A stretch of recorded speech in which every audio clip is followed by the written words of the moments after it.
A Seleção Brasileira Sub-17 tem um camisa 8 chamado Thiago, ou Thiaguinho, de quem falamos há pouco. Thiaguinho.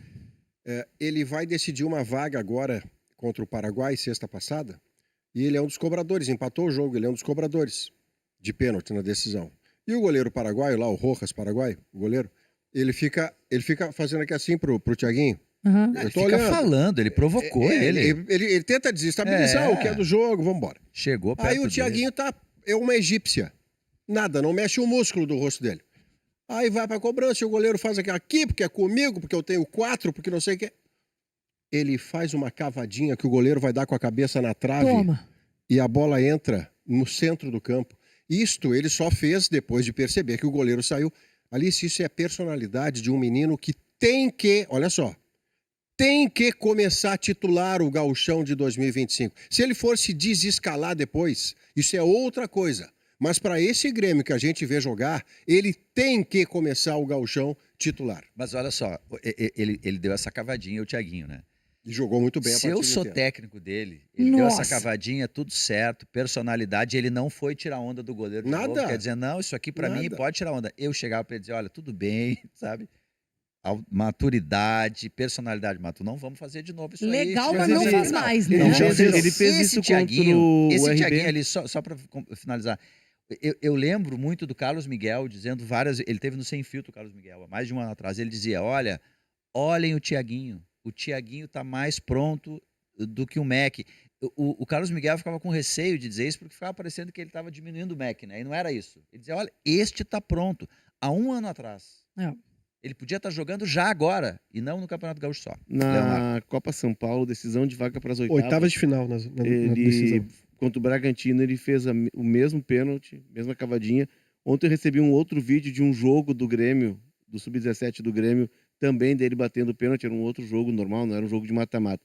O que chama a atenção é que o Luiz Eduardo, que também é do Grêmio, e que vai ser aproveitado de melhor maneira em 2026, isso já é uma informação, assim como o Thiaguinho, vai ser aproveitado em 2026. O Luiz Eduardo tinha errado o pênalti. Então era o segundo pênalti. O Brasil estava perdendo de 1-0 na decisão por pênalti. E se ele perde aquele segundo pênalti, Marco, aí a eliminação não acerta. Tem que tirar em 3 pênaltis, tem que tirar 2. Enfim, é muita personalidade, mas é que ele é um cara de um futebol acima da média. E vendo o jogo do Santos no sábado, a gente vê o Robinho Júnior, né? Jogando, o Robinho Júnior tem o corpo do Gabriel Mack. Não, o Gabriel Mack não está tão preparado, mas não é a questão física, a questão é de oportunizar. Isso. O Thiaguinho, se vocês lembrarem, eu fiz uma entrevista com o Renato no final de 24. Ele cita 2 jogadores que ele entendia como condições já prontos para jogar no profissional. Um era o Igor Serrotti, que ele já estava fazendo essa transição, e o Thiaguinho era o segundo. Só que tinha um debate entre profissional e base. O Renato entendia que o Thiaguinho tinha que ser meia, camisa 10. E na base, o Thiaguinho era escalado como segundo volante, como ele joga na seleção. Isso. Lembra que o Renato tinha essa dúvida com o Arthur? Também Acho que o Arthur já estava no coisa. setor óbvio, né, nessa época. Não, o Arthur pode ser meia, lembra? O Renato, inclusive, dizia que o Arthur tinha que ser meia porque ele não tinha fôlego para ser volante. Vai vir esse debate de novo, né? Mas tem uma coisa, Marco, maravilhosa, eu até recomendo aqui. Tem um podcast chamado Charla Podcast. Hoje é o melhor podcast de entrevistas, assim, se a gente considerar lá do Rio de São Paulo. E tem uma entrevista com o João Paulo Sampaio, que é o cara que manda na base do Palmeiras, e ele fala muito tempo sobre a questão do posicionamento, onde o jogador vai jogar. Alguém aqui na mesa sabe onde o Vitão jogava quando ele era da base do Palmeiras? Se eu não me engano era meia, não era? Meia. Eu vi esse corte Virou zagueiro. Eu lembro do Adriano Imperador, que era lateral esquerdo no Flamengo. E aí tem o ponta que vira lateral, Ele tem fala o lateral que vira ponta. O Alan no Palmeiras, ele jogou só no time principal. De extrema pela direita, de segundo do meio campo, de meia pela esquerda. No jogo do Palmeiras contra a LDU, ele foi ala pela direita sendo canhoto. Assim, isso já é o João Paulo profissional, né? Não, mas isso Por quê? Porque existe uma política. E ele explica na entrevista que o Alan, na base, ele jogou em 5 posições. Aí ele chega no profissional, o Abel já sabe. Tem um método. Eu acho que ele cita até o Carlos Vinícius do Grêmio. Essa coisa, se o Renato achava, que você tá aí com essa informação, que ele poderia ser meia, isso é algo factível. Não é a base que vai dizer onde ele vai jogar. Talvez ele seja um meia. Mas é ponto de pro partida. futebol Né? moderno, Marco, a gente teve essa discussão na sexta-feira, Maurício, Se no disser que Sala. acabou, vamos começar de novo essa discussão. Não acabou, mas ele tá Rariou. em vias de extinção, escasseou. Rariou, Em vias de rariou, extinção. rariou. Não, quase extinção. Pro Thiago, que não é um cara. Não sei se o Grêmio vai chamar ele de Thiago ou de Thiaguinho, Marco. Ah, eles tentam chamar de Thiago, mas, Mas vai ser o Thiaguinho, Thiaguinho né? pega, né? Thiaguinho. O Thiaguinho já pegou. O Thiaguinho, até pelo porte físico dele, ele precisa jogar mais recuado com o campo de frente e num espaço de campo, num terreno de campo em que ele possa respirar mais. Se ele jogar na meia, onde é mais congestionado, onde a marcação está mais cerrada, a gente tem um em cima e outro na sobra, talvez ele tenha dificuldade. Então, é como o Arthur. O Arthur começa jogando desde trás, porque a função do 10 ela acaba escasseando no futebol justamente pela falta de espaço, pelo campo ter se tornado de 35, 40 metros. É que a justificativa do Renato para querer o Thiaguinho como meia não era nenhuma questão assim de ser um jogador que jogaria de costas, que faria aquela situação clássica, recebe do volante, domina, para. É porque ele queria o Thiaguinho perto do gol adversário no caso, né? Se a gente vê o gol do Gabriel Mack na Copa do Mundo Sub-17, é uma tabela, o Mack toca, o Thiaguinho toca por cima, ele procura um passe por baixo, não encontra, ele toca por cobertura por cima do zagueiro e o Mack faz o gol. Era nessa lógica que o Renato entendia que o Thiaguinho poderia ser um meia, porque o Renato entendia que o Thiaguinho próximo do gol adversário gerava mais situações de gol, porque ele chuta bem e ele tem um bom passe. Então o Renato queria ele mais perto do gol adversário. Marco, mas tu tá trazendo o Renato Portaluppi. Cadê o Thiaguinho? A revolta do Maurício. Cadê Sub-17, esse cara? com O que risco- que acontece? E a risco é maior no novela da Inter que no semana Grêmio. foi qual? O que Qual foi a acontece? novela da semana? Qual foi? Edenilson.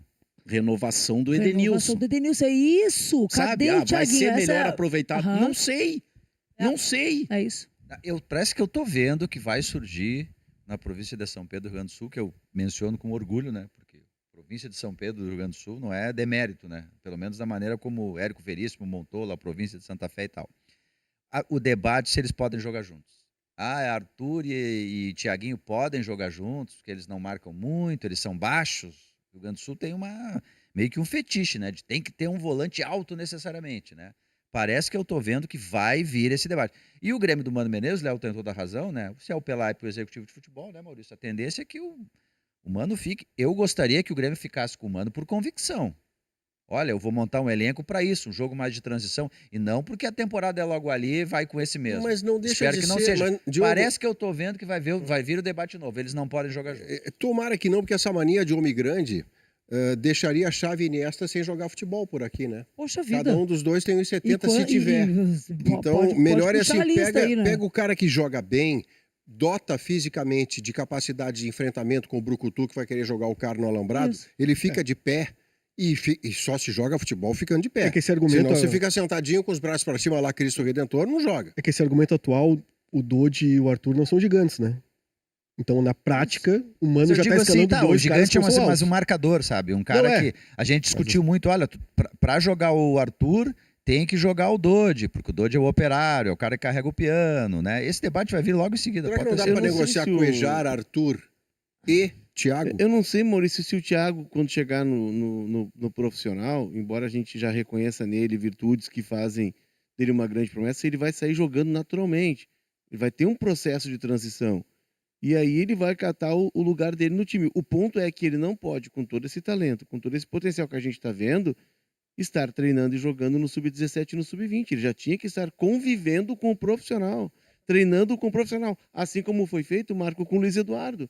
E a gente vê o Luiz Eduardo jogando no Sub-20 e no Sub-17. Ele é o capitão da seleção Sub-17, não é? Não, ele é reserva. Não, é o menino do Ele é o deve- Zé Lucas, né? Ele vai jogar. Eu acho que é o Zé É o Lucas. Zé Lucas. Eu acho que ele joga o próximo jogo porque um dos zagueiros foi expulso. Então ele deve Então, assim, começar o quando próximo. ele joga no Sub-17 e no Sub-20, a gente viu no jogo do Grêmio contra o Atlético, ele sobra porque ele já tá com a maturidade profissional, a rotina dele é de profissional. Tem toda a razão, foi um erro de avaliação do Grêmio. Tu quer ver um exemplo? O que o Alex Santana entrega mais do que o Thiaguinho poderia apresentar no Grêmio? O Alex Santana, que o Grêmio foi atrás, porque tinha que ter um cara que saía mais, o Mano chegou a dizer isso, pegar o campo de frente, jogar, ficar um pouco mais com a bola, sabe? Bastava ter coragem, porque pra tu pegar um guri de 17 anos que tá bem e colocar no time, tem que ter um pouco de coragem.